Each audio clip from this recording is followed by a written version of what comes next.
everyone, and welcome back to Let's Talk About It, the podcast. I'm your girl, Twana Yvonne, but of course you can call me TJ because all my friends call me TJ. And if you are tapped in, you already know I'm excited. I'm always excited for our episodes. But even more so, because I get to get a little bit of that homegirl sauce. I'm bringing some of that Milltown home juice here. But we also will sprinkle some HR in and a little bit of culture, what's happening outside. But before we get into the podcast and before we start talking about it, I've got to introduce my co-host, my co-pilot, Miss Shatema Gresham. How are you, Shatema? What's up, TJ? How are you? I'm good.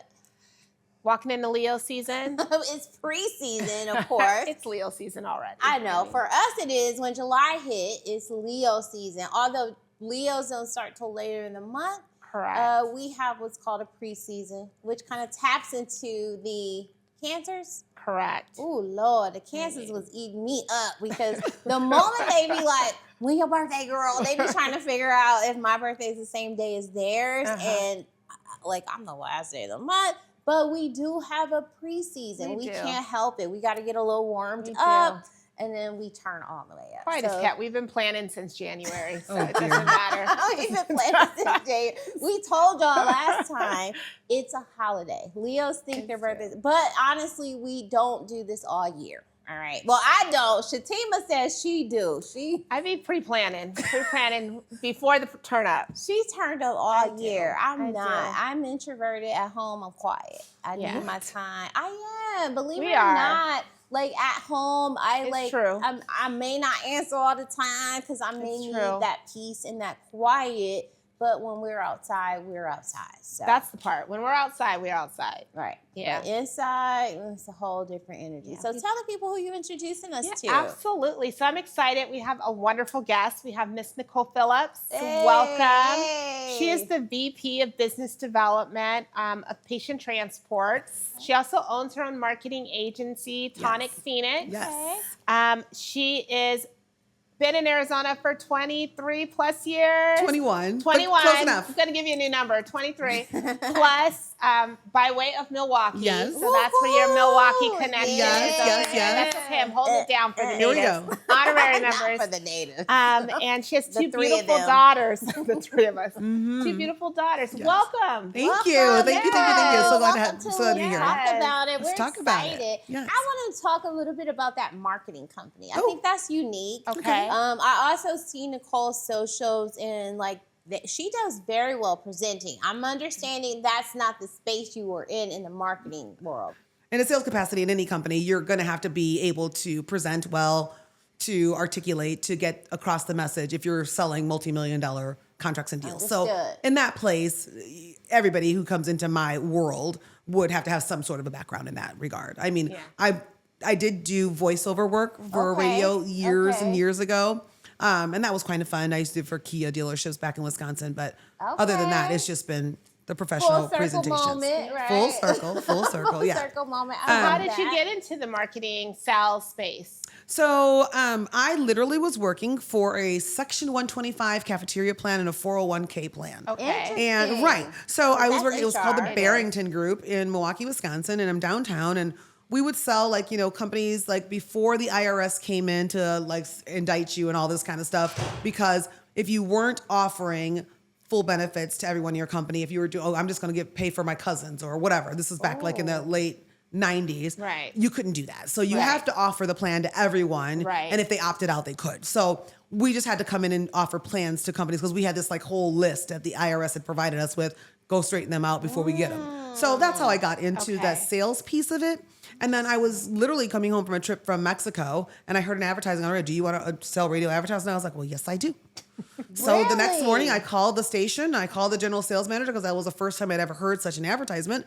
Called him. He's like, come and see me tomorrow. I did. Nailed it. Nice. And what station was that? That was KISS FM in Milwaukee, Wisconsin. In Milwaukee. And KISS is a big station, right? Back then, because this is the late 90s. So Christina Aguilera and the Backstreet Boys and Britney Spears. And these are the people that we were selling. And it was so controversial.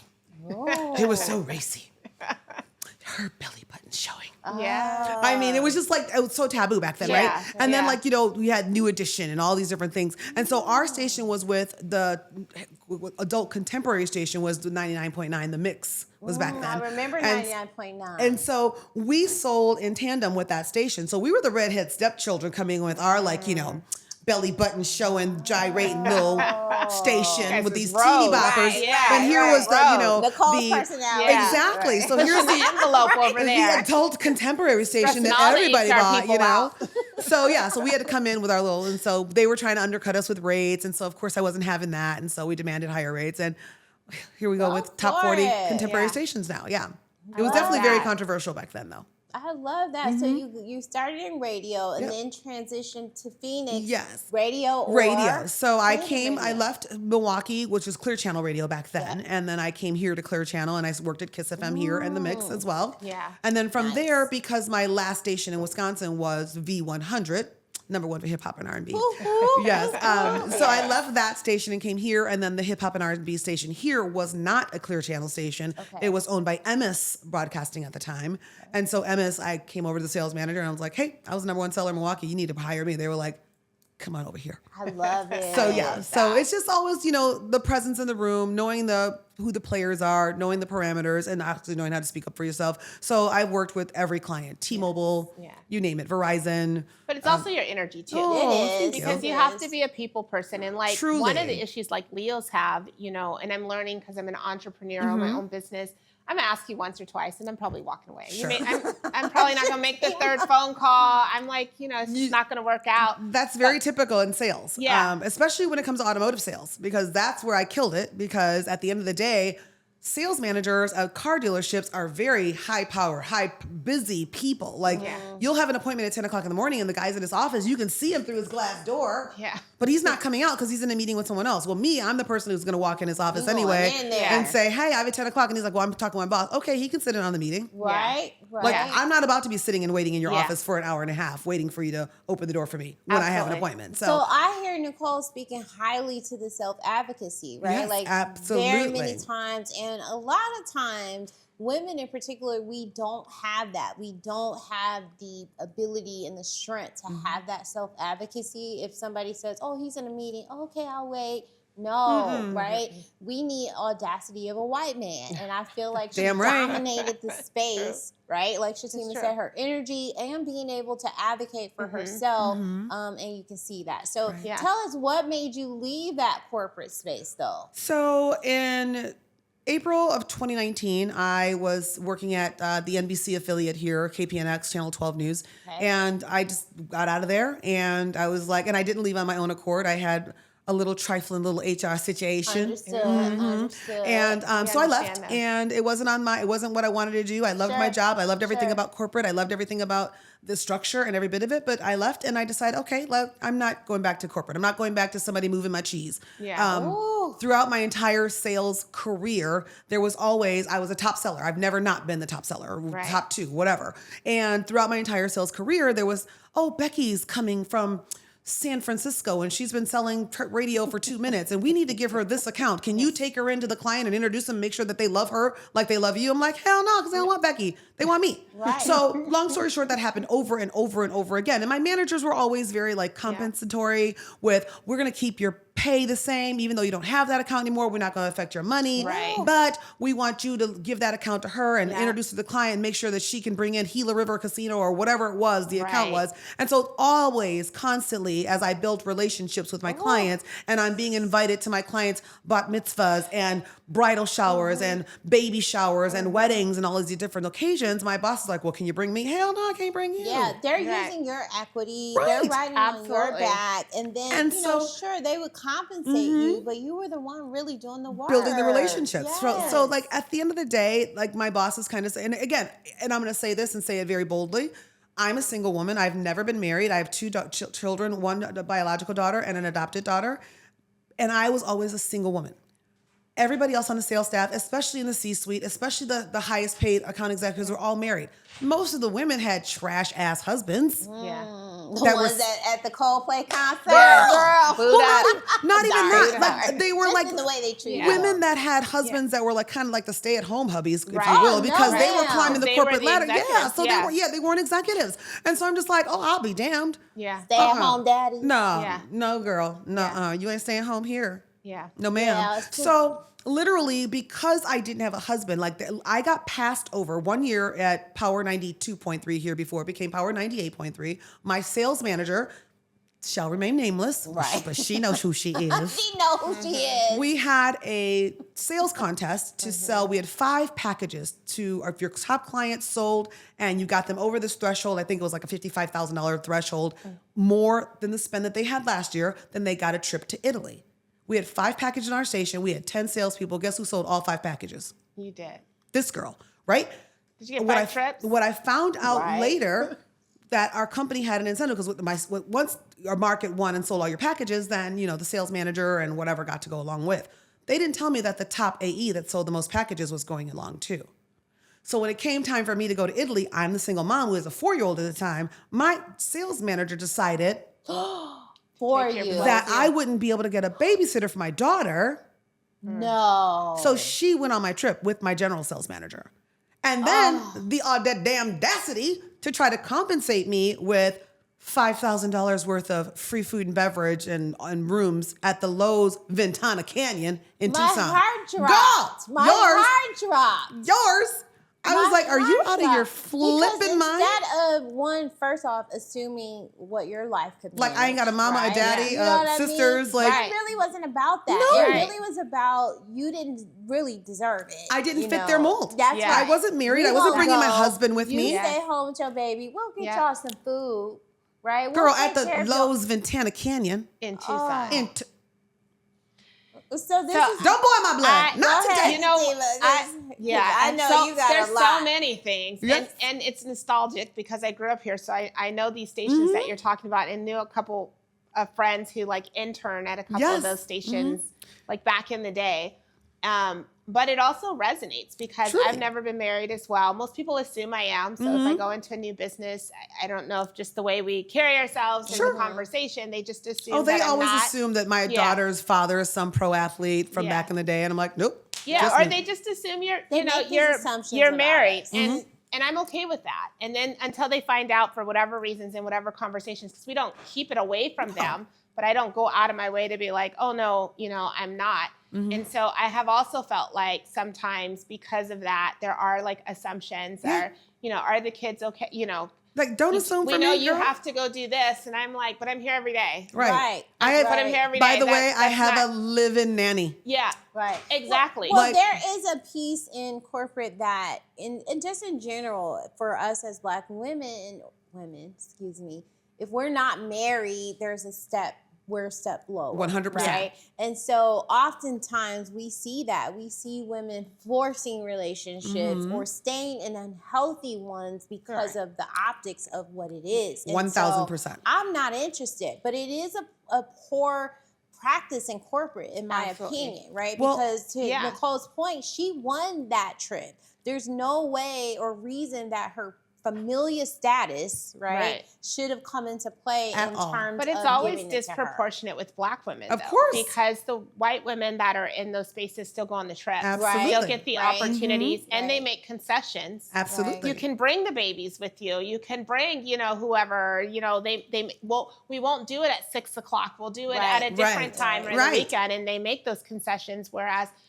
I would say for Black women and, They and don't. people of color, they do not. Well, I got here in 2004, and working at the Clear Channel stations here, I worked at MS stations here, I worked at CBS Radio here, I worked at AZTV Channel 7 here, I worked at KPNX, which is Channel 12, the Tegna station, with Arizona Republic. In the rooms that I was in this, I've seen probably, I could count on one hand the number of other Black male account executives Right. that were doing on-air talent. Yep, Black women, Sure, we do a great job in this market. Yeah. But name another female account executive in the suites in the area, not one. Yeah. I'm tall. I'm loud. Yeah. I Yeah, got you all have the I got energy. all the blonde weave. I got the brown eye, every bit of it. Yeah. Listen. Yeah. So they know Nicole coming in the room, right? So like I had to be better, sharper, smarter. Absolutely. More, you know what I mean? On my toes, more so, because if they said, "Oh, it was Nicole, you know, that black one that speaks Spanish with that blonde hair." Right. There was only one. Right. So it wasn't like they could say it was Becky or Jenny or Susie or whoever it was. They knew It's when they were you. talking about me. Right. Right? And so as I developed all these great relationships in the marketplace with different people that I was working with, literally I would, again, our daughters are having birthday parties together now. Right. So she happens to be the buyer at XYZ client. Oh, Nicole just won 100% of the budget. Oh, that's because they're friends. Oh, no, it's not. Look at our proposals, Yeah. apples to apples, and see Yeah. what Nicole brought to the table and what the other account executives from the other stations Right. did not deliver. And we see why Nicole won that. And the Discredit friendship is your always work. secondary, Right. right? Discredit Like your work. you still came in Always. and did the work, and the relationship builds. And I think that's the other thing. I feel like for the most part, you know, controversial, but everybody wants that black friend, and we come in. You know, Girl, they want this I mean, melanin. it is They what want it this is. melanin. It is what it is. Everybody wants that They want black, the black friend. friend. They want to be invited to the cookout. You come Right. in, you're put together. They want to Yes. know how and why, Why? and how are you able to Right. do that, and Absolutely. are you available for brunch? You know, Yep. so those type of things. And I think it's even more so in that corporate space, because they have, you know, you in this box. Somehow you don't fit in the box, and they want to know, like, now they're curious. Like, Right. how come? Where How do are you come you from? How are shining? you doing Yeah, that? how are you shining? Right. Right. But they don't know it's in us. Yeah. You know what I mean? We And they are don't gonna- know it's the blood, built. sweat, and tears behind me that got me here, That's right? right. So, That's right. They And don't the know solid story. relationships that come from that. Of course. That's right. Absolutely. Right. Because right. now you become even a higher asset, because they need you Absolutely. to facilitate those conversations and those relationships, because you have the client more relaxed. Absolutely. Man, and they And more feel open. your energy, right? We're already exotic to them, I'll right? take They it. love that. They Especially- consider yes. us exotic I'll as take it. Black women. And so just that alone will Right. captivate them. And so they leverage it. Yeah. They leverage it until, you know, you're doing better or more. And Yeah. so I want to remind y'all out there, the Black HR Society is a nonprofit. And so some of these challenges we can help you navigate through. Reach out to us. We are resourced. We are sitting in bed with PTMG, Shatema's company, who specializes in this work as well. So we Yeah. want to help you navigate this. You hear our experiences. We have all left corporate because of this. So if you're still there, reach out. We can help you navigate these different issues. So. Absolutely. And you're not alone, because we Yeah. all, you know, one of the great things about the Black HR Society is that we all have similar stories in different industries, in different roles, because Yes. it happens. So when people think, no, it didn't happen because I was Black, no, it did. Yeah. You know, they want that swag, they want Right. that conversation, the way we put our words together, the way we communicate, the way we interact. It's a benefit. And Oh, we've yeah. been, for a long time, been taught that it's a crutch, but being able to come in authentically you, Right. loud, Yes. you know, tall, with your energy, All your these makeup, curves, I your can't all turn the them off. curves, Say, you know you what I can't mean? turn that off. We're animated. It's just what the hell it is. The And so- twins come in the room before she do. And I bought them to do that. Yes. She can't turn that off. And I you bought them to can't. do that. You They're going can't. to do what they do. That's Yes. right. I remember bringing her to the first event, and I said to somebody, "Well, you know Nicole," and they were like, "Who Nicole?" I said, "No, she was the one in the room that lit up the room." Oh, I know Nicole. Oh. So that is, I'll take it. you know, our energy. You have to own that, and Right. so we're Absolutely. not going to dim that Nope. for people. So they're comfortable. We're not going to do that, but they steal it, they borrow it, and they're thieves. So And sometimes just putting you in the right role. Right. That personality and that energy, I can see, like, that is sales. It- That is 100%. relationship. That is building bridges, Absolutely. right? And so sometimes we're just in the wrong spot. yes, in the wrong role. And I get that too. It just comes with just natural human characteristics and connectivity. I mean, at the end of the day, if somebody sees you across the room, they're like, "Oh, I want to know her." Yeah. They do. I want to talk to her. They do. I remember going to this New Year's Eve party, and I was by myself, but my ex at the time was performing. That's why I was by myself. So I walk in, and the lady says, "I want to be your friend." And I was like, "You want to be my friend?" I hadn't said a word. It's because our energy precedes us. You know what I Absolutely. mean? And so we can't dim that. We have to own it. And I do. You know, I'm also the friend that's like, what are you doing? Turn your light up. You know what I mean? Like even Vegas. You always have to tell me that. I do. This past weekend in Vegas. No. My girl bought some boots. I'm like, what are you doing, girl? Turn those boots up. Lord. Like, let's light up this city. We are here. Like, I just feel like we were blessed with that light. Let people enjoy that. Right. And so that's why we're here. There are some gems that I want Nicole to share from a marketing perspective. Ooh. There's some local businesses here. We kind of talked through it a little bit. How you see them marketing their businesses, which kind of is, in your opinion, and I heard that, leading to non-success. So can you talk a little bit to what's happening for some of our Black businesses locally, the way they're marketing their businesses, and from your experience, what you think could help them? So for me personally, I feel like the Black community here is strong and it's thriving, and it is very acculturated. I wouldn't say it's accultured. I'm saying it's acculturated because I feel like they're this isn't the South. This is, you know what I mean? This isn't the East Coast. This ain't LA. You know what I mean? So they're... What do they call it? A mixed pot. So it's not like acculturation versus assimilation. Like at the end of the day, we assimilate to the culture that's currently here. Like it's not like you have like, you know, you might have one or two standoff Black restaurants that will survive, but is that going to survive everywhere, all over Phoenix? Absolutely not. No. So I feel like there are a lot of us that are making missteps in putting our face on our brand first before people get to experience what the product is that they're receiving. Girl, forget your face. Show them later.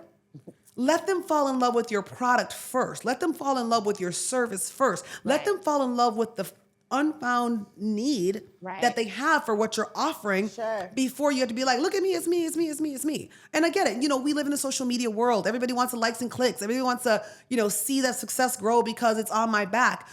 Sometimes we got to do that and do it in a way so that you love my product or my service first, and then you get to know me.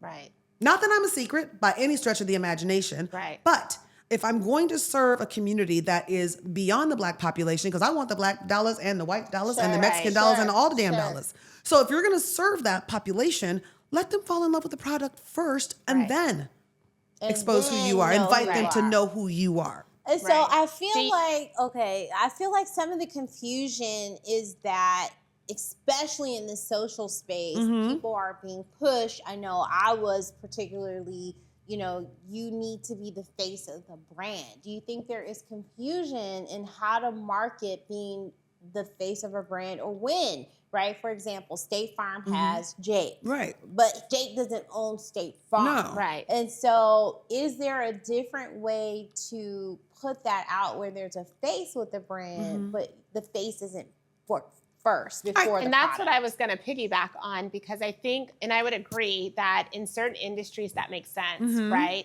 And then there's other industries that, or roles or positions where the relationship is more personal, right? And so then it makes sense to lead with your face first, right? But then there's other companies and other organizations, you know, perhaps it's a restaurant or, you know, something that where leading with that face, because there could be something about you and your face that's gonna, like, you know what I mean? That might turn somebody coming off, in there. Like, you know, I want to be pro-Black and support you, but I also want a strong marketing person. So am I seeing more of you, the owner, or am I seeing more of your talents and your gifts? Because that's what I'm looking for. So yeah, I prefer it to be, you know, maybe pro-Black, but I also want the best. I want the, you know, I want the best like, person I don't to want do the role. to have to dumb down my level of expectation. I want there to be a Black napkin if I ask for one. I want there to be, you know, the stemware to be perfect. I want there to be glasses that are not they're spotless. Like, I want the level of service that I'm looking for, but then I also want to make, I don't want to have to say, oh, people, oh, okay, well,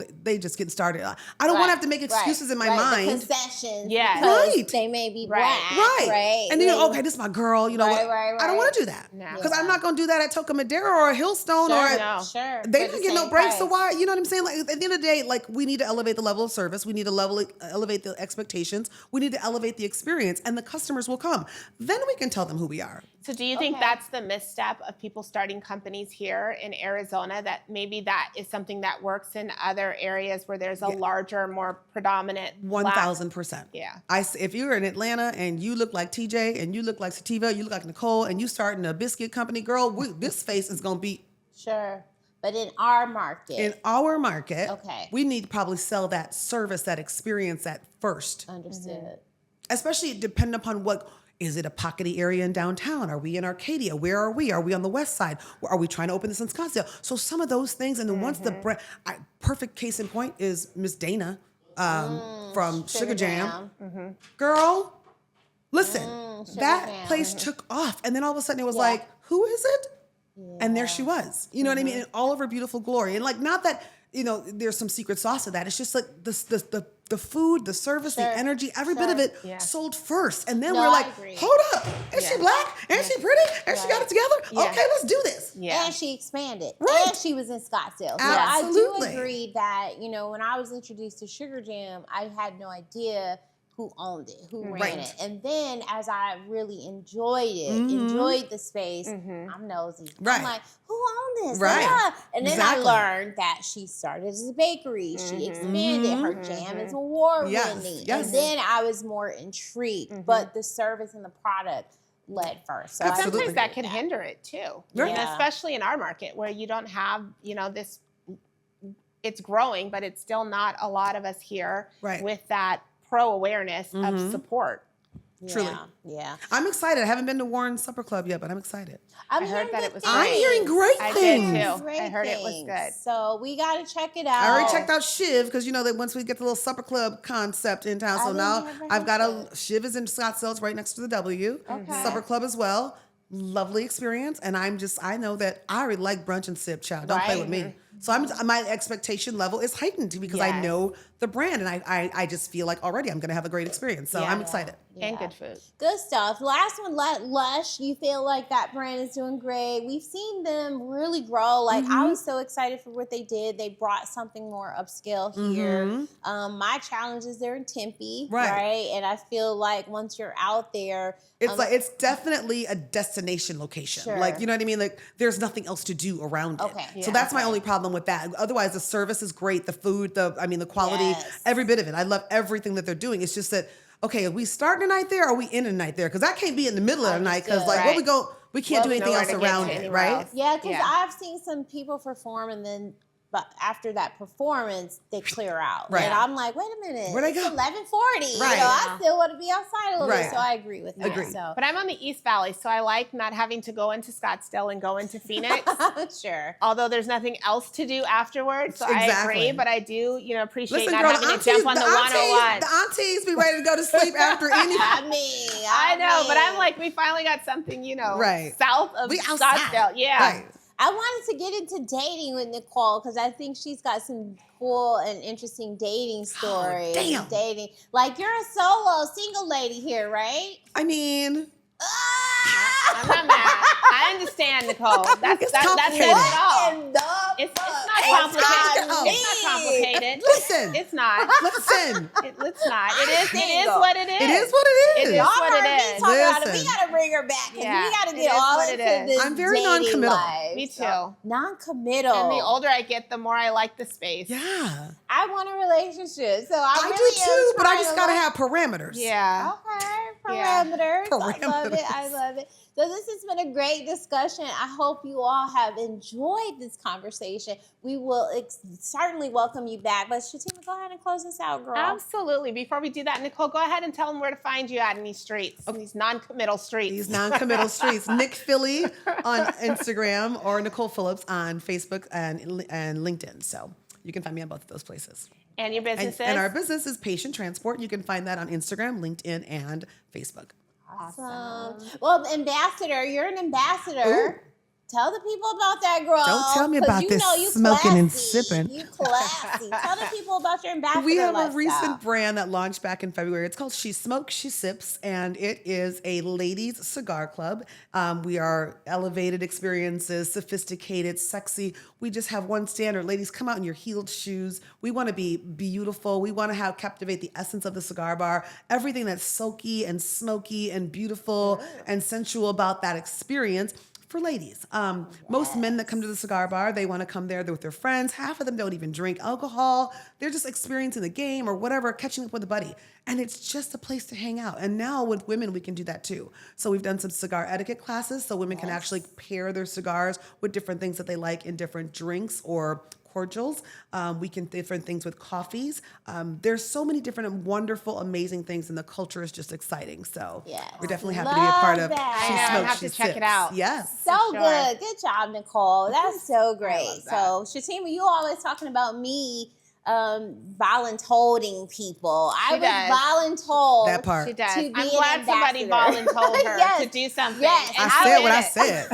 I was voluntold, and I absolutely have been enjoying the Yeah. experience. So Yes. keep following us. Yeah. She It looked smokes, hot she this sips. weekend. It Yes. was really good. I Girl, did Vegas, have like they was some trying to get FOMO me. going on there. I They was was- like, look at They them. was Girl, trying to I get us haven't in even Vegas. posted content. I did That's have not some even been my FOMO. content. Listen, girl, said they they was look trying to hot. get us. Yes. I said, I need 101 training. I don't know. It's been so long since I had a Listen. cigar. I don't know if I We'll know give how it to to hold you. it. We can help you certainly- with that. we Yes. It's been provide that. years. The key Okay, is don't awesome. inhale at it. Ain't no weed Yeah, and ain't no I cigarette. know. And I don't smoke, so I don't smoke I'm just anything. saying. But yeah, it's been years. Where So I'll can the definitely people check you find out. Miss For Shatema sure. I'm Bishop? Shatema. I am the CEO of Procure Talent Management Group and the VP of Professional Development with the Black HR Society. You can catch me on either of those social platforms and personally at Lady Gresham_11. TJ speaks on all social platforms. I'm the president of the Black HR Society. I want to give them a shout out for making a meaningful difference in the lives and careers of Black HR professionals here in the Valley and hopefully soon everywhere. Yeah. You can follow us on social, the Black HR Society, on all platforms except IG. We are Black HR Society. Again, if you want to be a guest on the show or if you know someone who would make a fabulous guest, reach out. You can email me. I'm TJ@wewannatalkaboutit.com because we do. We want to talk about it with you. And I can't wait to have you back next time. Until then, be good and bye-bye. Bye.